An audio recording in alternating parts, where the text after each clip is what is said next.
Bonjour, vendredi 6 octobre 2000, une date historique pour la Serbie. C'est évidemment notre image du jour. Le peuple dans la rue à Belgrade pour la prise du pouvoir pratiquement pacifique. Milosevic destitué, Koštunica qui se déclare président. Nous allons y revenir dans quelques secondes en détail. Et dans ce journal, il y aura également la tension au Proche-Orient avec une journée de tous les dangers à Jérusalem. La fin du procès de l'abbé pédophile, l'avocat général a demandé 12 ans de prison. Et puis du côté du salon de l'auto, la découverte des petits constructeurs qui ont des grandes idées. On commence par la Serbie qui donc a fait sa révolution pacifique hier où tout a basculé en 5 heures. Après l'annulation des élections en forme de provocation, il y a eu l'énorme manifestation dans l'après-midi et finalement le pouvoir a basculé. La fin de Milosevic et la prise du pouvoir par son principal opposant Koštunica, le tout après quelques incidents mais surtout dans une ambiance de liesse populaire absolument superbe. Dorothée Oliéric. Nuit blanche à Belgrade, le jour vient de se lever, ils sont encore abasourdis par les heures historiques qu'ils viennent de vivre. Ils doivent le lire pour y croire vraiment. À la une, la Serbie enfin libre ou encore la victoire.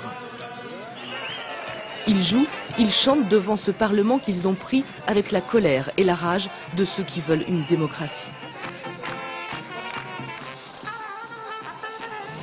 Dans toutes les rues du centre, les traces d'une nuit folle. Les murs sont noircis par les flammes de la révolte. Ici, le bâtiment de la télévision d'État.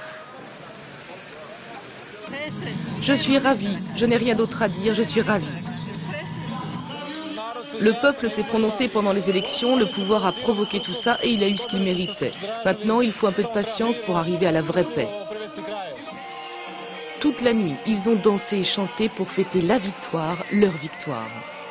Les institutions, inféodées à Slobodan Milosevic, se sont effondrées comme un château de cartes. Et l'armée n'est pas intervenue contre les manifestants. Il y a eu quelques mouvements de chars, mais les militaires ont fait demi-tour.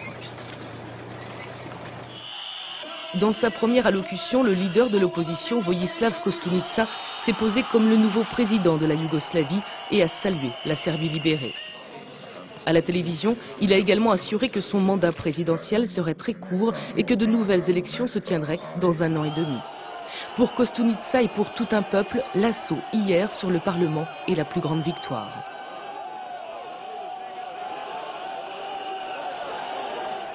Mais pour les manifestants, l'un des moments magiques, c'est aussi cela, la fraternisation avec les militaires. Symbole d'une insurrection douce ou comme ailleurs à une autre époque, symbole d'une révolution de velours.